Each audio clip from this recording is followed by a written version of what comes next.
T twenty বিশ্বকাপে নিজেদের যাত্রাটা শুরু করেছে বাংলাদেশ। শ্রীলঙ্কার বিপক্ষের ম্যাচ দিয়ে মাঠে নেমেছে টাইগাররা। গ্র্যান্ড প্রেইরি স্টেডিয়ামে এদিন শুরুতে টস জিতে বাংলাদেশ বোলিংয়ের সিদ্ধান্ত নেয়। ব্যাট হাতে নেমেই মুস্তাফিজের বোলিংয়ের সামনে দিশেহারা হয়ে পড়ে লঙ্কান ব্যাটাররা। মুস্তাফিজের ওভার আসলেই যেন পালিয়ে বেড়াচ্ছিল লঙ্কান ব্যাটাররা। এদিন ফিজ নিজের জাদুঘরি কাটারের ঝলক দেখাতে শুরু করে তার প্রথম ওভার থেকেই।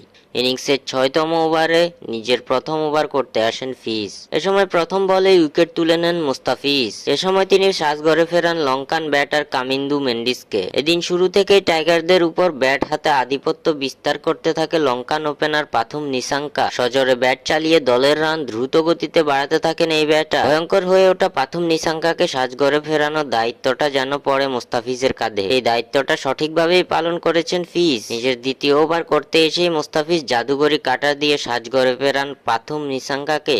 মুস্তাফিজের বল বুঝতে না পেরে নাজমুল হোসেন শান্তর হাতে ক্যাচ তুলে দেন নিসাঙ্কা। নিজের কোটার শেষ ওভার করতে এসে মুস্তাফিজ তুলে নেন আরও একটি উইকেট। মাহেশ থিকসানাকে তানজিম সাকিবের হাতে ক্যাচ বানিয়ে সাজঘরে পাঠান কাটার মাস্টার। এদিন ৪ ওভার বোলিং করে মাত্র ১৭ রান দিয়ে ৩টি গুরুত্বপূর্ণ উইকেট তুলে নেন বাংলার কাটার মাস্টার ফিজ।